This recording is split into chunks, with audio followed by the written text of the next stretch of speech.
जय श्री कृष्णा दोस्तों, आप सभी का स्वागत है आपके अपने चैनल सनातनी फैक्ट्स में। आज हम चर्चा करेंगे कि आखिर माता गंगा ने अपने ही 7 पुत्रों की हत्या क्यों की। तो वीडियो को एंड तक ज़रूर देखें और वीडियो अच्छी लगी तो वीडियो को लाइक, सब्सक्राइब और शेयर ज़रूर करें। चलिए शुरू करते हैं। हिंदू धर्म में गंगा जल का विशेष महत्व है।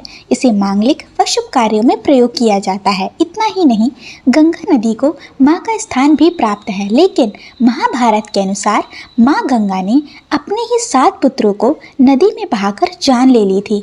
आइए जानते हैं माँ गंगा से जुड़ी पौराणिक कथाएं।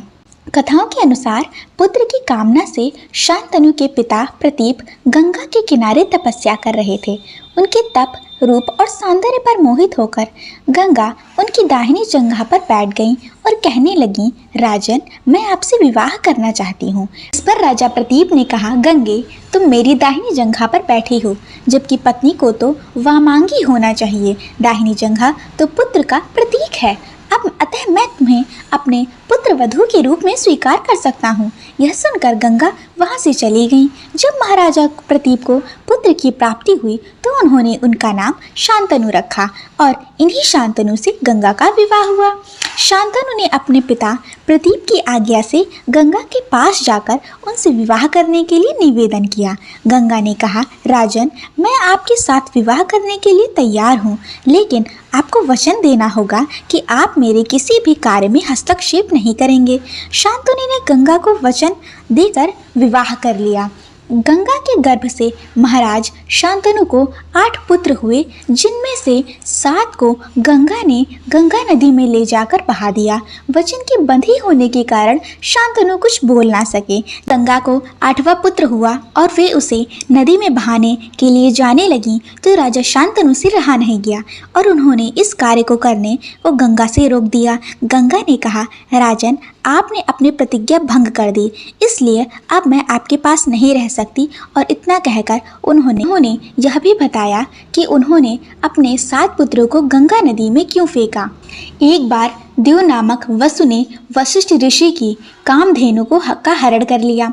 इससे वशिष्ठ ऋषि ने देव से कहा, ऐसा काम तो मनुष्य करते हैं, इसलिए तुम 8 वसु मनुष्य हो जाओ। यह सुनकर वसु ने घबराकर वशिष्ठ की प्रार्थना की तो उन्होंने कहा कि अन्य वसु तो वर्ष का अंत होने पर मेरे शाप से छुटकारा पा जाएंगे, लेकिन इस देव को अपनी करने का फल भोगना होगा। इसके लिए उसे एक जन्म तक मनुष्य बनकर पीड़ा भोगनी होगी।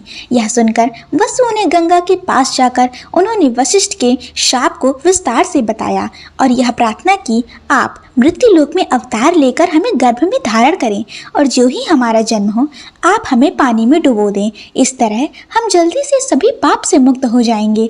गंगा माता ने स्वीकार कर लिया और युक्त पूर्वक शांतनु राजा की पत्नी बन गई और शांतनु से वचन भी ले लिया। शांतनु ने गंगा के गर्भ में पहले जो 7 पुत्र पैदा हुए थे उन्हें उत्पन्न होते ही गंगा जी ने पानी में डुबो दिया, जिससे 7 वसु तो मुक्त हो गए।